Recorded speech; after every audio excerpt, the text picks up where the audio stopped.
Elena Vasquez gripped the steering wheel of her rented sedan, the Nevada sun beating down like a relentless spotlight on the endless ribbon of highway stretching before her. The desert air shimmered with heat waves, distorting the distant mountains into wavering mirages. Sagebrush dotted the sandy expanse, their faint herbal scent drifting through the cracked window, mingling with the hum of the engine and the low drone of her podcast. She was 3 days into her cross-country drive from Los Angeles to New York, chasing leads on urban legends about haunted highways for her freelance journalism gig. It was supposed to be a fresh start, away from the cluttered apartment and the ghosts of her past. The podcast host's voice crackled through the speakers, recounting tales of phantom travelers vanishing into thin air along Route 50, dubbed the loneliest road in America. Elena smirked, adjusting her sunglasses. Skeptical by nature, she saw these stories as folklore spun from isolation and fatigue, but deep down, they tugged at her. Her brother, Javier, had disappeared on a similar solo trip 5 years ago. His car found abandoned on a desolate stretch in Arizona. No trace, no clues, just endless questions that haunted her dreams. That's why she took this assignment, to prove these legends were just that, legends, and maybe find some closure along the way. She glanced at her phone mounted on the dash, checking the GPS. Another 100 miles to the next town. Her water bottle sloshed half-empty beside her, and the AC blasted cool air against her skin, raising goosebumps despite the external blaze.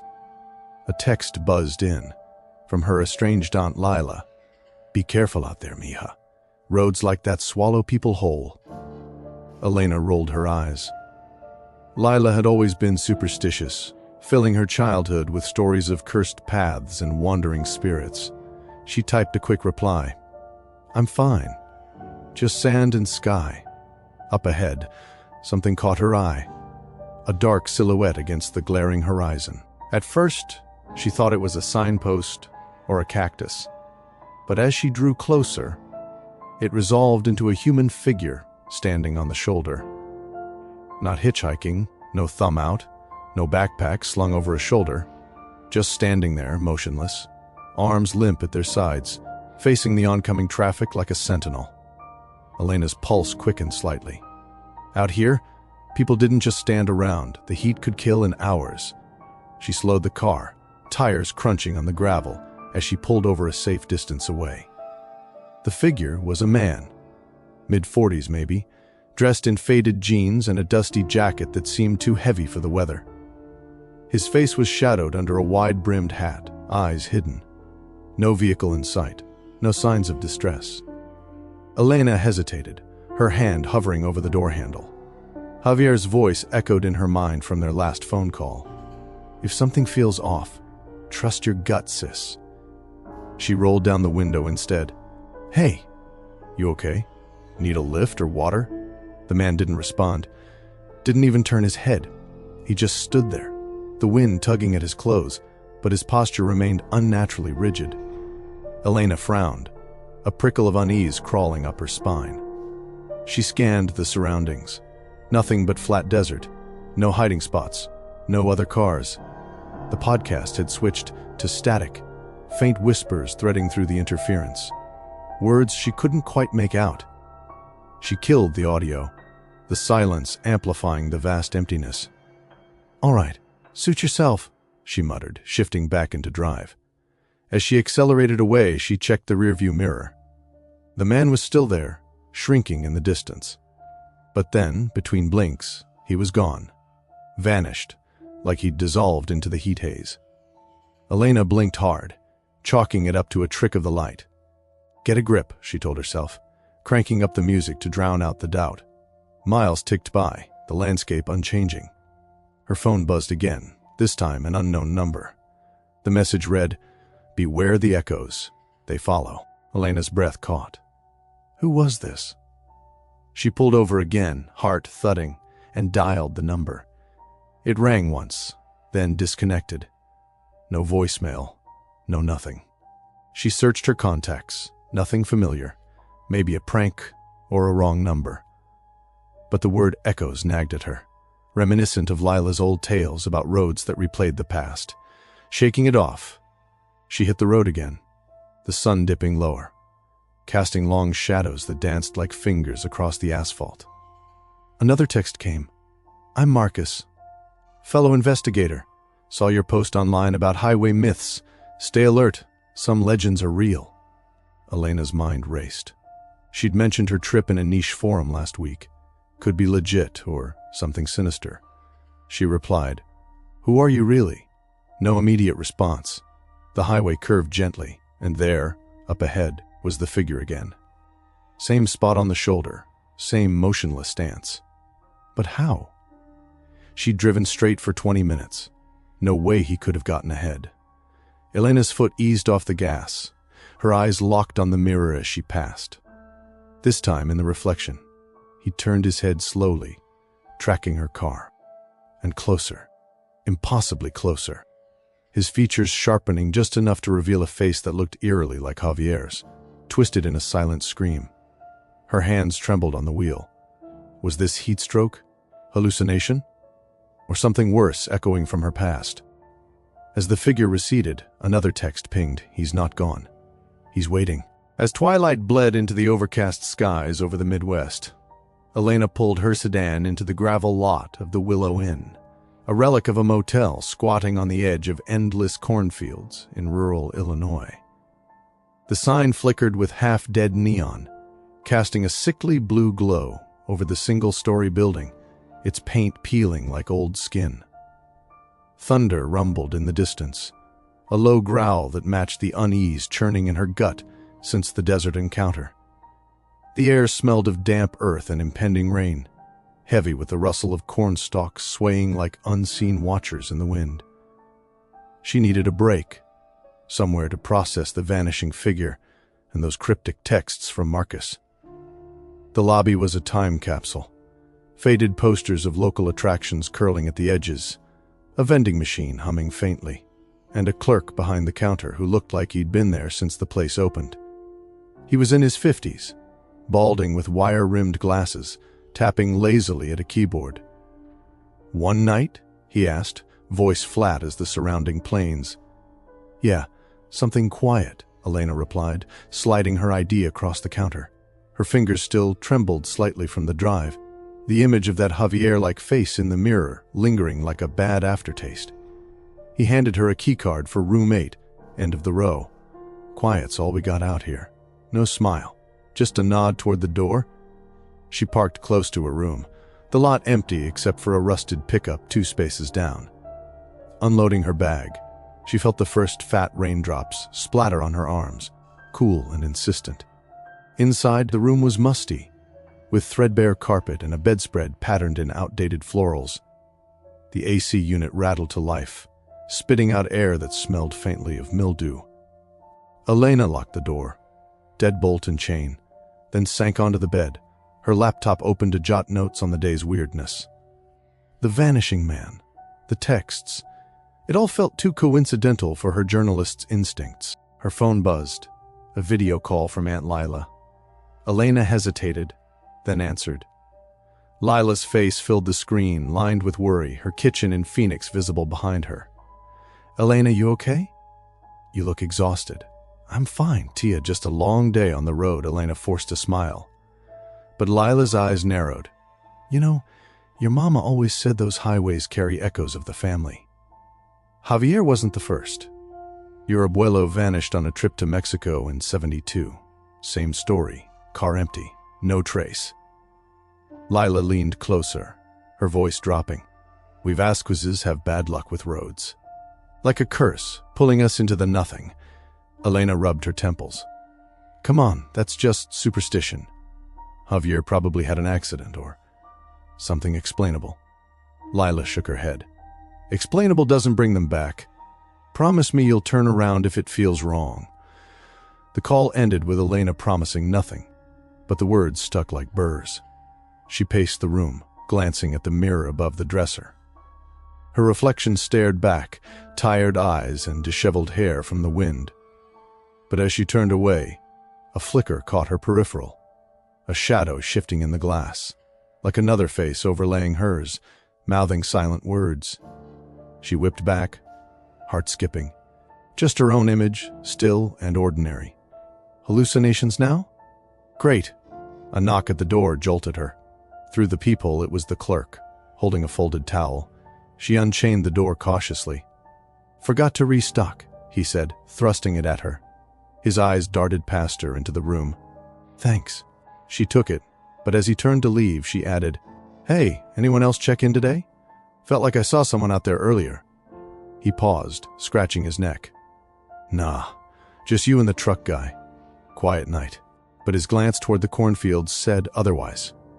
Back inside, Elena showered quickly, the water pressure weak and sputtering. Wrapped in the towel, she checked her phone. No new texts from Marcus. Who was he anyway? A quick search on her laptop pulled up a forum profile. Marcus Hale, indie researcher into paranormal roadways. His posts mirrored her interests, but something about the timing felt off. As if summoned, her phone rang. Unknown number. She answered warily. "Hello? Elena?" "It's Marcus," from the texts. His voice was smooth, warm even, with a hint of an East Coast accent. "Sorry if I freaked you out. I saw your forum post and, well, I've been tracking similar stories. The echoes? They're not just myths. People vanishing, reappearing as warnings." She sat up straighter, a spark of intrigue cutting through the suspicion. "How do you know about me? And why text like that?" A soft laugh. "Journalists like us, we dig. I'm actually not far, heading through Illinois myself. Maybe we could meet? Compare notes over coffee? Safety in numbers on these roads?" The offer hung there, tempting. He sounded genuine, and the isolation was wearing on her. A subtle flirtation in his tone didn't hurt, stirring something she hadn't felt since her last failed date. "Maybe. Where are you exactly?" "About an hour east." "Text me when you stop tomorrow?" She agreed, ending the call with a mix of excitement and doubt. Thunder cracked closer now, rain pattering steadily on the roof. Elena dimmed the lights, sliding under the covers, her mind replaying Lila's warnings and Marcus's voice. Sleep tugged at her, the day's miles heavy in her bones. Then, a soft scrape at the door, like nails on wood. She froze, listening. Nothing. Just the storm, she thought. But minutes later, an electronic beep pierced the quiet, a keycard swiping the lock. The handle jiggled, the chain latch straining as pressure built from outside. Whispers slithered through the crack, indistinct, urgent, like voices echoing from a great distance, calling her name. Fog rolled in thick from the Pacific, blanketing the Oregon coast, in a veil of misty rain that turned the highway into a slick, serpentine path. Elena's sedan hugged the curves, headlights piercing the gloom like wary eyes.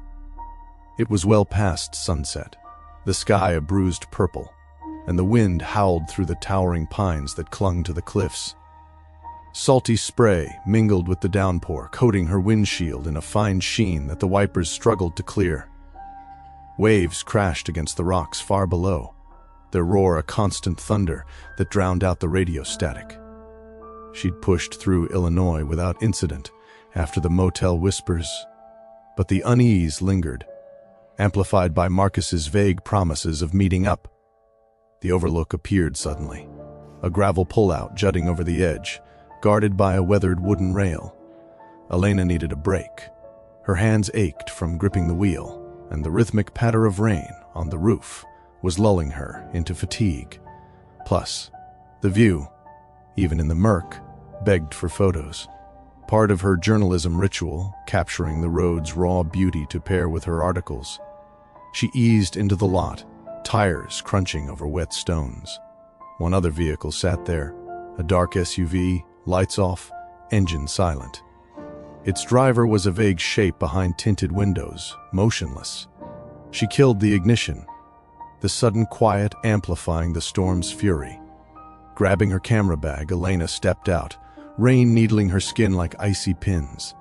The air tasted of salt and pine resin, sharp and invigorating. She slung the strap over her shoulder, flipping up her hood, and trudged to the rail. The ocean churned below, whitecaps glowing faintly in the dim light. Setting up her tripod near the edge, she framed the shot, cliffs plunging into foam, fog swirling like ghosts. Click!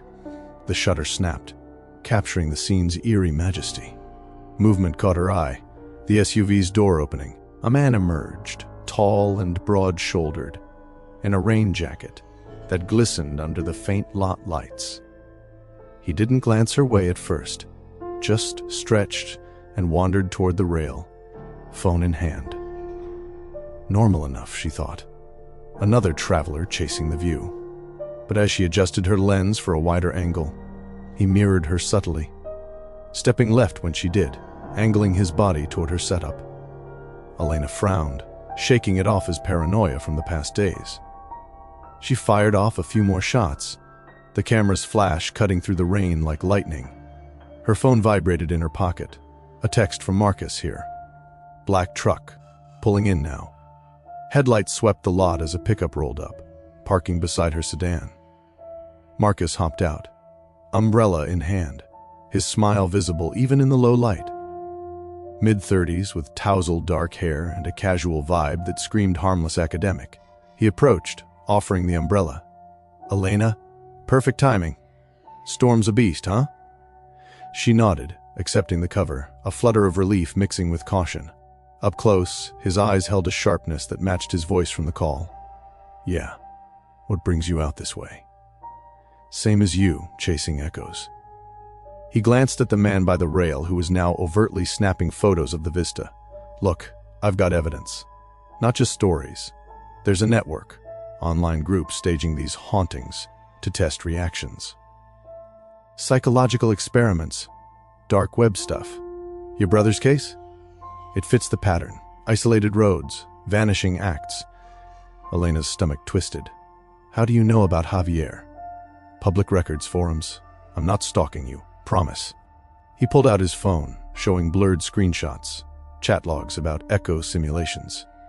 Coordinates matching desert spots like where she'd seen the figure. They prey on lone travelers, feed on the fear.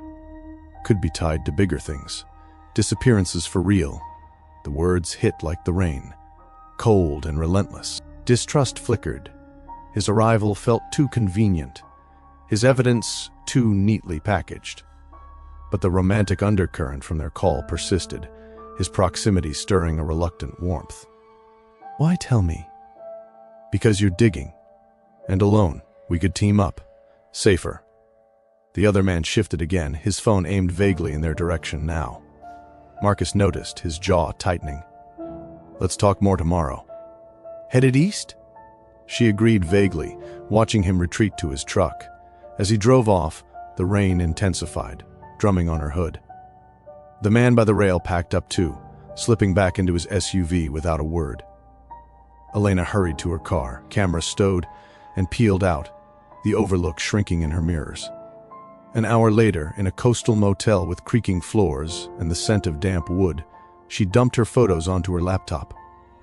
Editing was therapy, cropping the fog, enhancing the wave's drama. But as she scrolled through the shots, anomalies jumped out. In the first image, the man was at the rail, fine. The second? He'd edged closer, body angled toward her camera, not the ocean. Third, even nearer, his phone raised like he was filming her setup. Heart pounding. She zoomed in. Pixelated, but clear enough, his lens pointed directly at her, capturing every move. In every frame where she'd stepped away, he was repositioned, subtly invading the background. Not accidental tourism, deliberate shadowing. And in one shot, half obscured by rain streaks, his face turned toward her lens, expression blank, eyes locked, as if he knew she'd review this later. She slammed the laptop shut, breath shallow. Marcus's warnings echoed. A network staging scares. Was this part of it? Or was Marcus? Rain lashed the window as her dash cam, still plugged in from the drive, beeped a delayed alert, motion-detected post-overlook. The footage loaded. A foggy rear view, her taillights fading. Then, a blurred shape emerging from the mist, approaching her parked spot slowly. hand outstretched like reaching for the trunk. Early evening light faded into a hazy gray over the Iowa farmlands, where fields stretched like frozen oceans under a thin blanket of snow. Flurries danced in Elena's headlights, swirling like lost spirits as her sedan plowed through the backroads.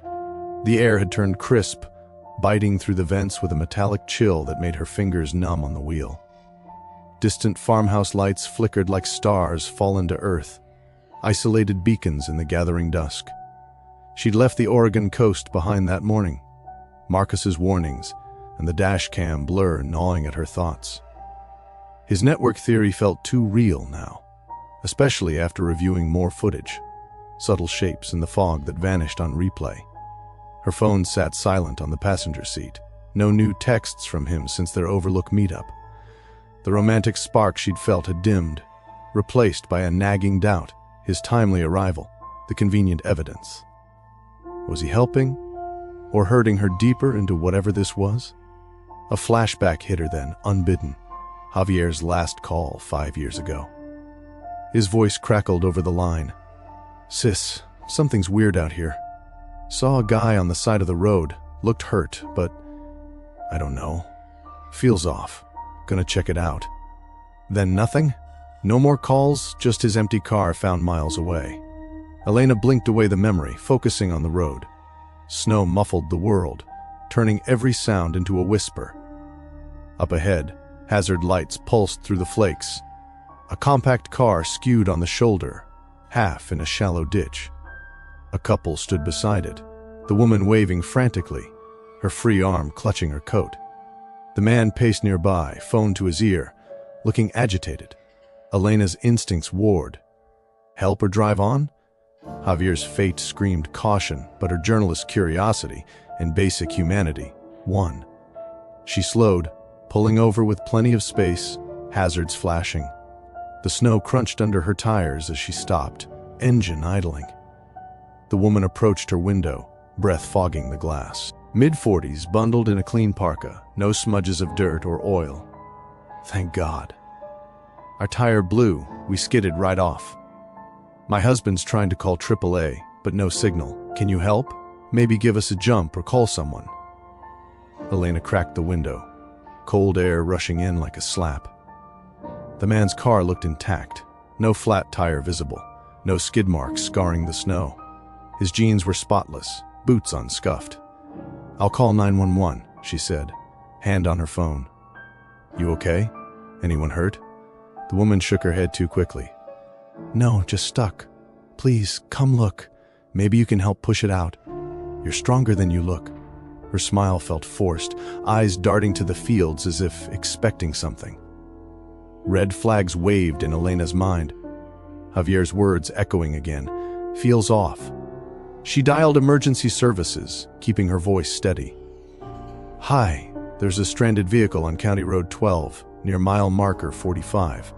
Possible accident." As the dispatcher asked for details, the man lowered his phone, joining his wife. His expression was blank, hands empty. No tools, no urgency beyond the act.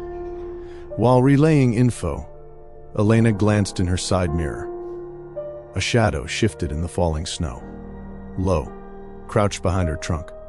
Not an animal too deliberate, too human-shaped. Her pulse spiked. Something glinted in the figure's hand. Maybe a tool, maybe worse. "Actually," she whispered to the dispatcher, "this might be a setup. There's someone hiding behind my car." "Stay inside, ma'am. Help's en route. 10 minutes out." The couple exchanged a glance, the woman's plea turning sharper.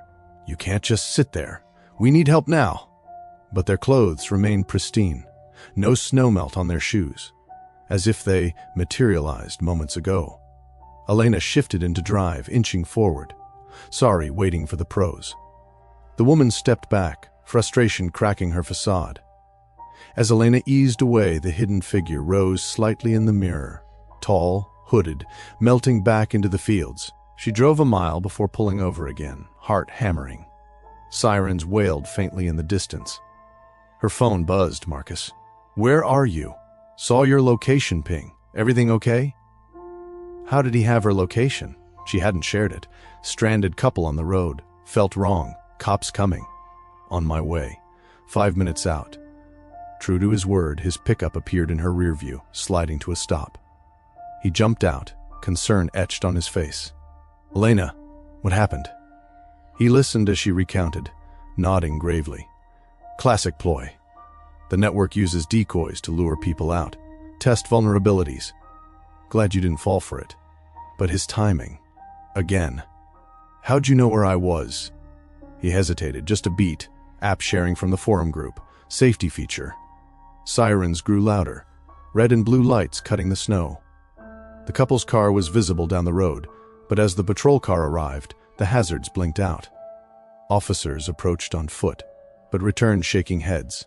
No one's there. Vehicles empty, locked. No signs of anyone. Marcus paled. They vanished? That's their MO, ghost setups. Elena studied him, the pieces fracturing, his evidence from before, the perfect rescues. Was he part of the echo?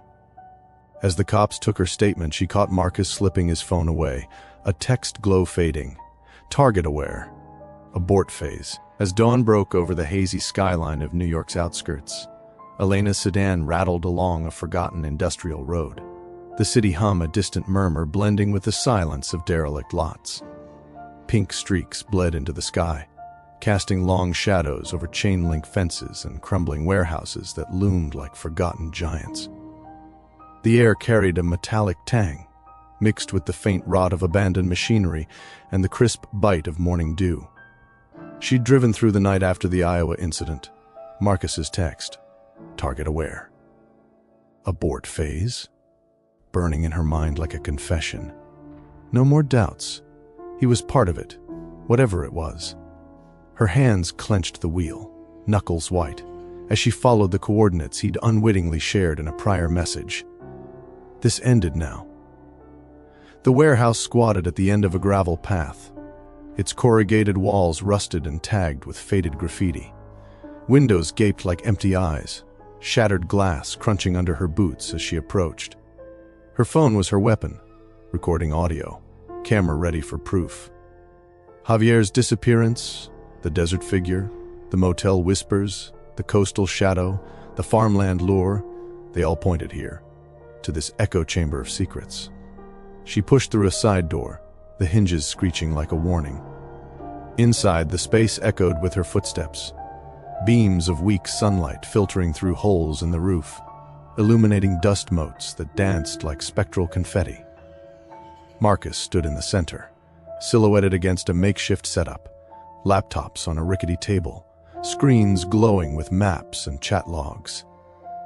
He turned, surprise flickering before settling into a resigned smile. Elena, you found me. Impressive. Cut the charm, she snapped, staying near the door, her voice bouncing off the metal walls. I saw your text. Target aware. I'm not your experiment anymore. He sighed, rubbing his temples, the warmth from their earlier interactions gone, replaced by a clinical detachment. It's not what you think. Well, not entirely. He gestured to the screens. The network, it's a collective. Psychologists, thrill seekers, dark web funders. We stage echoes on highways, apparitions, setups, shadows. Test human instincts under isolation. Fight or flight, trust or paranoia. Data for research and entertainment. Elena's stomach churned, the metallic echo amplifying her rising anger. Research? You terrorize me. The man in the desert, he looked like Javier. How? Projections, actors, deep fakes on apps. We pull from public records. Your brother's case was perfect. Unsolved. Emotional hook. Marcus stepped closer, his eyes pleading now. I didn't want to drag you in deep. I joined to expose them, but the pay, the rush. When I saw your forum post, I thought I could warn you, pull you out, maybe even connect. The romantic tension from before twisted into betrayal. Connect? You followed me? Timed every rescue. That couple in Iowa. They vanished like ghosts because they were yours. He nodded slowly. Decoys. But Javier, he wasn't staged. He stumbled into a real test gone wrong. The group covered it, made him disappear for good. I have proof here. He tapped a laptop, files opening, emails, videos of similar setups, a redacted report mentioning Javier Vasquez. Elena edged forward, heart pounding, scanning the screens. It was all there. Coordinates matching her route, participant logs, even Lila's family curse woven in as psychological bait. Fury boiled over. You used my pain for this sick game? Before he could respond, she lunged, grabbing a flash drive from the table. Marcus reached for her, but she dodged, bolting toward the door. Elena, wait. They'll come for you. She burst outside, dawn's light now a full haze, the city awakening with distant horns. Tires screeched, his pickup blocking her path. But she'd planned for this. A quick slash from her keychain tool deflated his tire as she sprinted to her sedan. Engine roaring, she peeled away, gravel flying. Marcus's shouts fading into the wind. Hours later, in an anonymous coffee shop in Queens, Elena uploaded the files to her cloud, drafting her exposé. Echoes on the empty road. The highway horror network exposed. She hit publish on her journalism site, the story going live with embedded evidence, blurred faces, but damning chats. Calls flooded in, tips, threats, confirmations from other targets. The group crumbled under scrutiny, arrests hinted in breaking news. But as she drove toward her new apartment, the sun climbing higher, a whisper slithered through the vents, indistinct, urgent, like the motel voices. Her rearview mirror flickered, a shadow in the back seat, Javier's face mouthing silent words. She blinked, and it was gone. The road ahead stretched endless, echoing with the promise that some tests never truly end.